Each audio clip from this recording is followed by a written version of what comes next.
We're on Avodah Zarah, Parak Bet, Mishnah Hey, fifth Mishnah in the second chapter of Masechet Avodah Zarah. We alluded to in the last Mishnah the idea of Gvinot Agoyim, Gvinat Akum. Akum, just if you're not sure, I'll just write you the acrostic here. We'll dedicate our learning at the beginning to memory of my father, Rav Simcha ben Yitzchak Kalman. Okay, Gvinat Akum. Okay, Akum means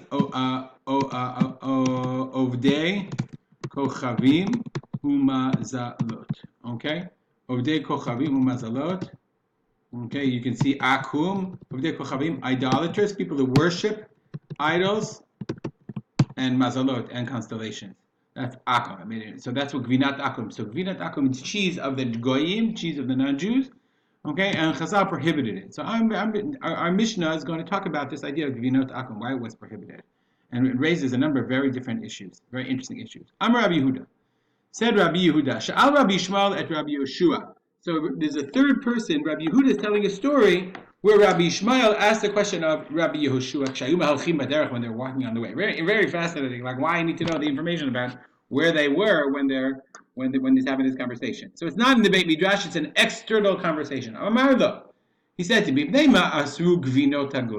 why did the rabbis, the sages, prohibit Gvinot Agoyim, the cheeses, Gvinot Akum, the cheeses of the non-Jews? Amar, we said, how do you make cheese?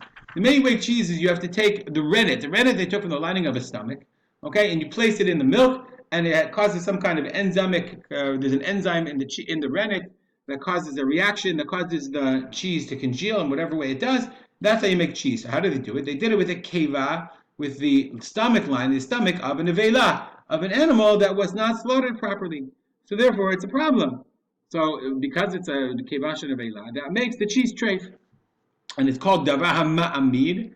Ma'amidimoto. Ma'amid means it gives it structure and form. This rennet is not just, you can't say it's an insignificant enzyme. It's batel b'shishim. It's negated by the sheer quantity of the milk that overwhelms it. Because even though it's a tiny amount, there's an enzyme, it's called the davar ma'amid.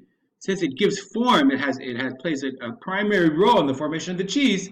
The fact that it's a kevashel nevela, it's treif, it's from an animal that's not kosher, that was slaughtered improperly, or was killed without being slaughtered properly, that makes the cheese treif. Okay, that's why.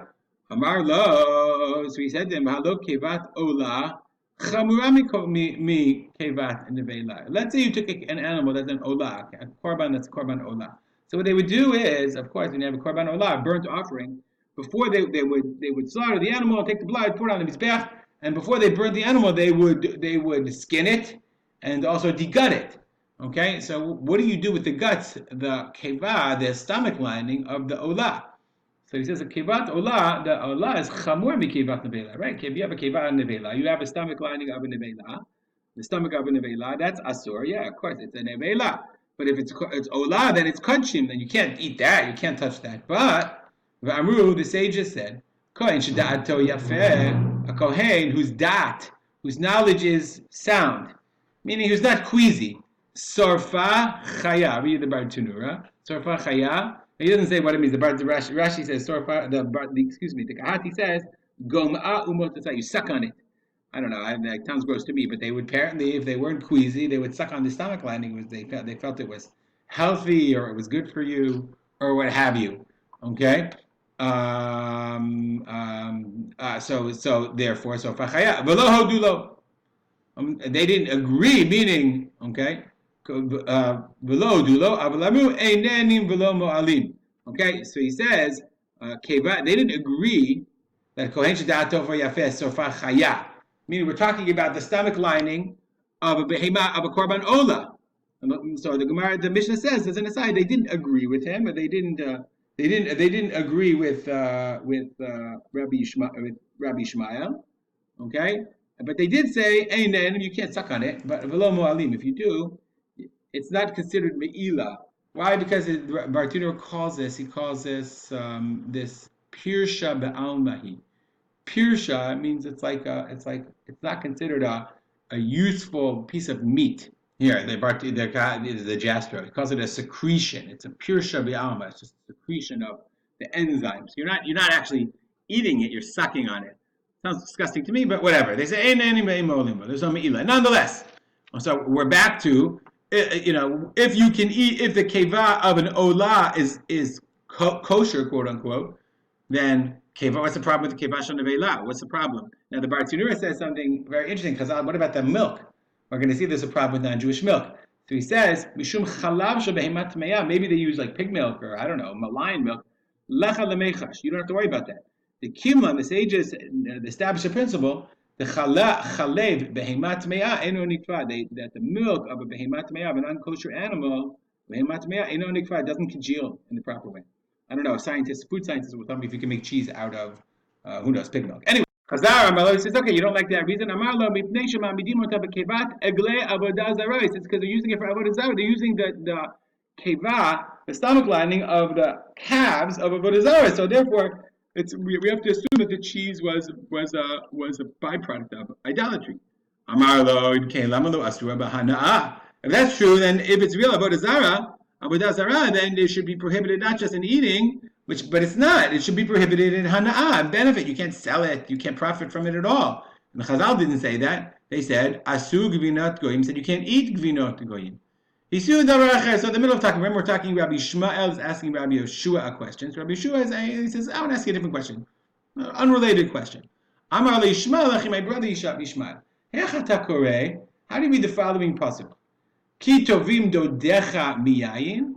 O ki tovim dodayich. This is from the beginning of Shir Hashirim. Shir Hashirim 1. Okay. Yashkeni. Shir Hashirim Mashal Shlomo. Song of Songs for Shlomo. Yishakeni mishikot pihu. You should kiss me the kisses of his mouth. Ki tovim dodecha miyayin. We read it dodecha. But if you ask him, how do you read it? You read it dodecha, meaning the Ra'ayah, Bnei Yisrael is talking to HaKadosh Baruch Hu, or dodayich. Okay? Or dodayich, that HaKadosh Baruch Hu is talking to us. So he said, Amar lo ki tovim dodayich. And he said, HaKadosh Baruch Hu is talking to the Jewish people. That's how I read it. Amar lo ena devar kein. It's not true. Sharei chaviro melamed alav. Chaviro means the rest of the pasuk. Because it says, the reach shmanecha tovim is talking, the female is talking to the male. Okay? Yeshakeni b'shikot piyu. In the next pasuk, the reach shmanecha, to the male. So therefore it's ki tovim dodecha. Your dodim are good. What in the world is going on here? Why in the world, brother, they're talking about vinat akum, vinat goyim, and all of a sudden he says, I want you to read me a pasuk in Shir Hashirim. Okay? So he says, first of all, Bartunura says, Lo rata lahagilo ta'amosha davar. Rabbi Yeshua did not want to tell Rabbi Yishmael the reason for the gzeira. Because 12 months had not yet passed from when this gzeira was decreed. When the Rabbanan make a decree, they don't reveal the reason until 12 months have passed, until the decree has sort of embedded itself and spread. Why? Okay, because maybe people will not agree with the reason and they'll belittle it. So they say, listen, Chazal made it gzeira. Chazal made it gzeira, you keep it. You want to know the reason? We'll tell you later on. Once it's already established, then we'll tell you. But until that time, we don't need people mocking it. Okay, we're going to come back. We're going to go back to what Gzeirat Akum, what it is. So he says, what is this going on? Is it Kitovim Dodayach Miyayin?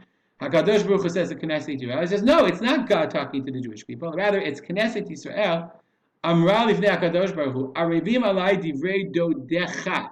Meaning, I love the words of your Dodim. Okay? Divrei Dodecha. It's not saying to the woman, your breasts are beautiful, but it's the words of your Dod. Your Dod is your patrons. Klomar, meaning, Takanot shetiknu v'gazru chachamim. Beloved are, this is how Chazal read the Shir Hashirim. Kitavim dodecha miyayin. Yishakeni mishikot piu. I should kiss the kisses of his lips. Kitavim dodecha, for God's dodim, his uncles, his patrons are better than wine. The gzeirot they make are better than wine itself. Let's go back there where I lost my place. Better than wine. Yoter miyenash shel Torah. Gzeirot of chachamim are better than ikar shebichtav. Torah shebichtav. Meaning, he didn't teach you to say, I want to talk to you about something else. He said, on this issue, you're asking me why Chazal said, I'm not going to tell you because we don't tell the reasons. And B, like you read the pasuk that Hakadosh Baruch Hu was praising the Jewish people. But we read it the other way, that Jewish people are praising God, that He has Chazal, that He has Rabbanim who make Zerot in order to protect the Torah that are more important than even the Torah Shibuchtav. One more point, I know we're way long, it's very important in Mishnah. One more point about Gvinat Akum. How does Gvina work? Okay, the Bartanura explains. So why did they say Gvinot Nachri is Asur, the non-Jewish Gvina?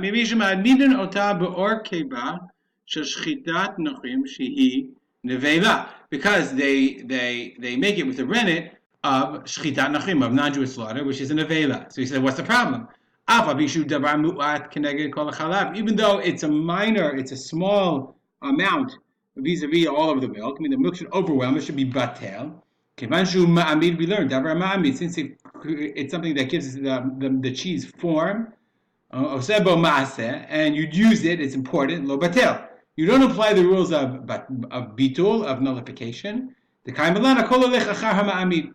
we learn everything follows the ma'amid, the strengthening agent, the rennet. We said, what about basar b'chalav? Okay, what about, this is it's kosher rennet. So he says, basar b'chalav lo haya asur. Cheese is not asur because of basar b'chalav. Why? If you take it from a kosher animal, from a properly slaughtered animal, it's permitted. Then davar ma'amid is not a problem unless the kosher rennet has taste. If it's a davar heter, then it's not asur mishum ma'amid. Rather, it's batel. But if it's a davar ha'asur, a davar she'isur mi'ikaro, something that's prohibited like non-kosher rennet, oser beheter, then it prohibits kosher milk, even though it doesn't actually add taste, kozman shehu ma'amid. And that's why before they had chemical enzymes, they used to make cheese with rennet from a kosher animal. It wasn't a problem, basar b'chalav. Have a great day.